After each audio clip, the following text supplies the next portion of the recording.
Everybody, I'm Grandmaster Ben Finegold. This is 5 Minutes with Ben, and I'm Ben. Okay, now the last few recaps I've done, especially the last two, have been 5 minutes and 4 minutes. This one's going to be another 10 to 15 minute recap. So sorry about that. Okay, Gukesh is white. This is game 13.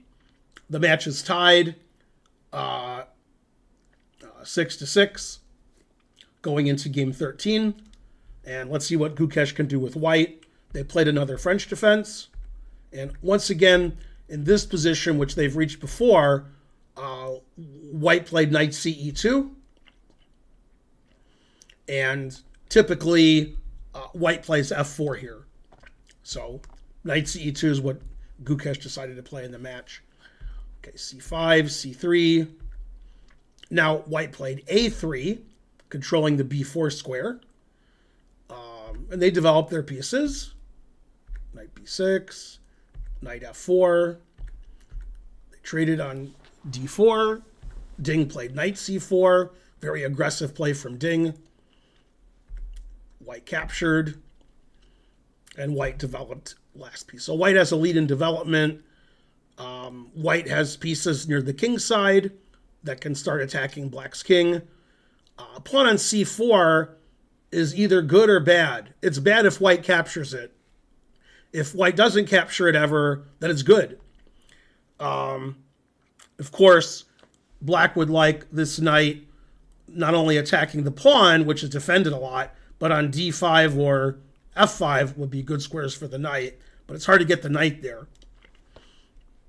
Okay, so black made sure the pawn was good by playing b5. I said if the pawn was captured, that would be bad. They castled. White played knight c3, attacking the b pawn. And more importantly, I think the knight wants to go to e4, or white wants to play d5 later. Emphasis on later. Rook b8. And now Gukesh played very aggressive and strong knight h5. Okay, and it's not easy for black to defend. Black doesn't want to weaken his king side. But, white's going to play queen g4. So sooner or later, it seems like black has to play g6 and weaken his king. Engine says white's better. But Ding didn't do that. Ding played f5. That stops queen g4, because take the queen. Okay, now if white does nothing, then it's not clear what he can do later. So he has to take on Poussin, although he thought 20 minutes about it. Okay, and black recaptured. Now black's king is a bit safer. This white pawn on e5 that was very annoying is gone. Okay, queen f3, attacking the knight on c6. And in this position, it's very dangerous to take on d4. Although, if I was playing a blitz game, I would probably take on d4 and lose. But he played queen e8, which is the best move. That defends the knight on c6 and puts pressure on white's knight. Lets the queen come to the king's side and defend later. Defends the weak e-pawn, too. Okay, knight takes f6 check. Rook takes. Queen e2. Opposite colored bishops and equal pawns. But white still has an advantage because white's king is safer. Queen g6. Never play f3. Rook f8. Rook a d1. White wants to play d5, as I pointed out. Black played knight e7. As I pointed out earlier, these are good squares for the knight. Now, white played a brilliant move. Bishop f4, attacking the rook. The idea is if rook takes f4, queen e5 forks the rooks. And white wins the exchange. So black played rook b6. White attacked the rook again. Then he pinned the knight. Black unpinned the knight. Now the knight's ready to go to f5. So he took, takes. White centralized his queen. And white says, I have a better queen. I have a better minor piece. Black's bishop on c8, pretty passive. And my king is safer. a6, solidifying the pawn structure. Finally, white plays d5. White wants to play d6. Black can't allow that. So they traded. Check. Queen went to e6. He said, let's go into a drawn endgame. And white said, I think not. Queen c5. Now, reason white's better is not only is white's king safer, white has more pawns in front of his king than black does. White has these excellent squares for the knight, and black's bishop is not excellent. So this position is much better for white. Rook e8, solid. Rook de1. Basically, we thought after either rook went to e1, black would take and go into this ending, which seems like it's probably holdable. Probably. Although I wouldn't want to have black here, because the knight e4, knight d6, I'll take white here.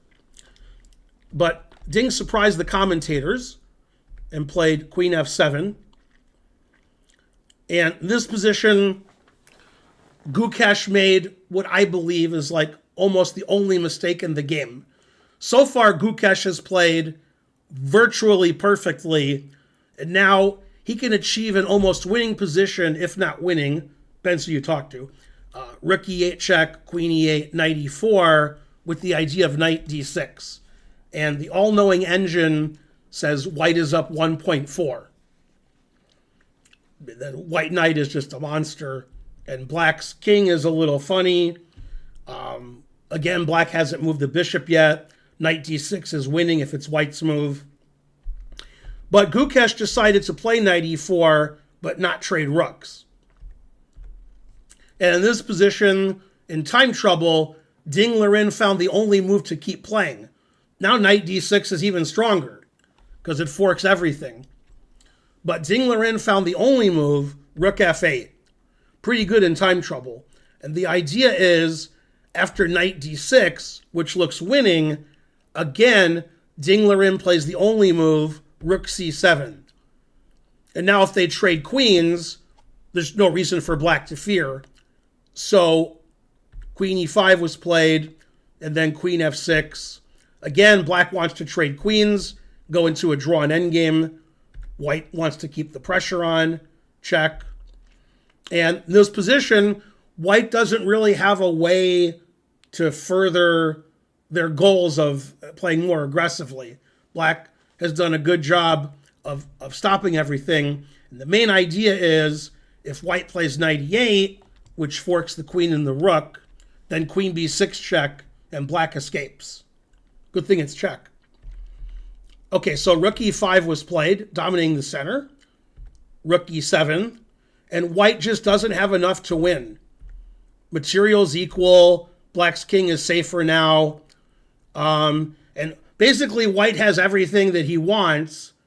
And then black is just sitting here saying, okay, that's fine. So black says, I'm going to draw by doing nothing. And white wants to improve.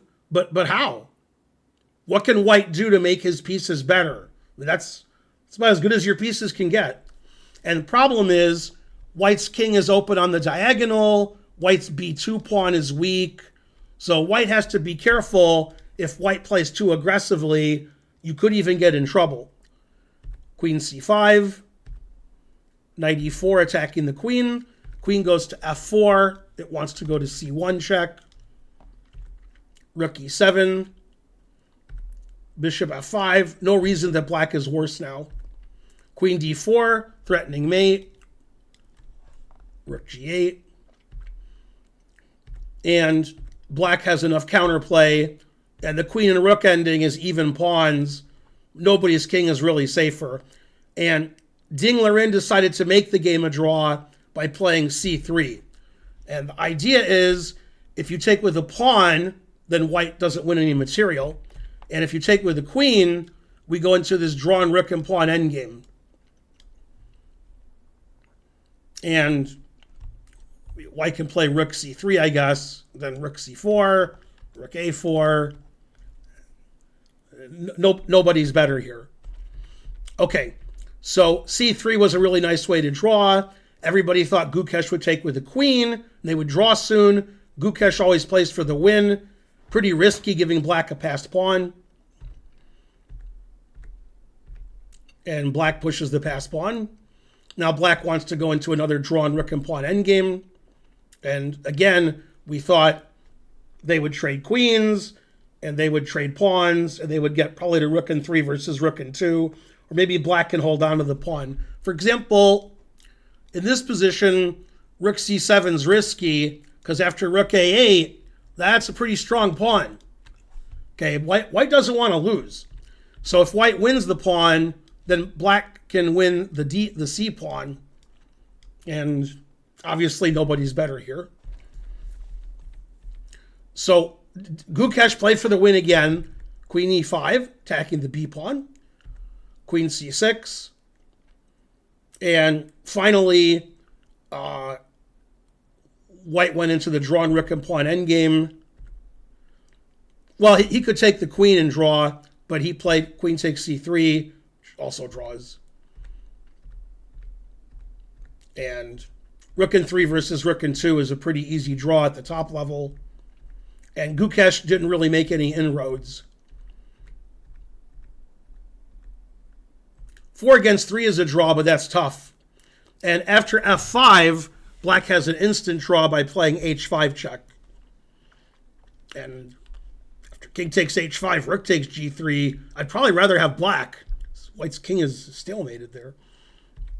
But he played king f4, and they just check each other. And there's no way for white to win. If white hides the king on h3, play rook here or rook f2, either one. And there's no way white's ever going to win. So they just repeated moves, king back and forth. And in this position, they agreed to a draw, or they claimed a draw. So very exciting game where Gukesh played brilliantly. And unfortunately, instead of trading rooks on e8 and then playing knight e4, played knight e4 immediately. And I want to go back and show you that position. That was the critical position of the game, was here. If white plays rook takes e8 and knight e4, the engine says white is pretty much winning. 1.4 is usually winning. And instead he played knight e4, and with brilliant defense, rook f8, the only drawing move, then black was able to equalize eventually and draw the pawn down rook and pawn ending. Very exciting draw for the penultimate game of the match, game 13. They're all tied at 6.5. Can't wait for the last game, even though it already happened. I'm Grandmaster Ben Finegold. This has been 5 Minutes with Ben. Please like and subscribe and leave a comment. It helps the channel out a lot. And I'll see you guys next time with more World Championship recaps on 5 Minutes with Ben. Bye.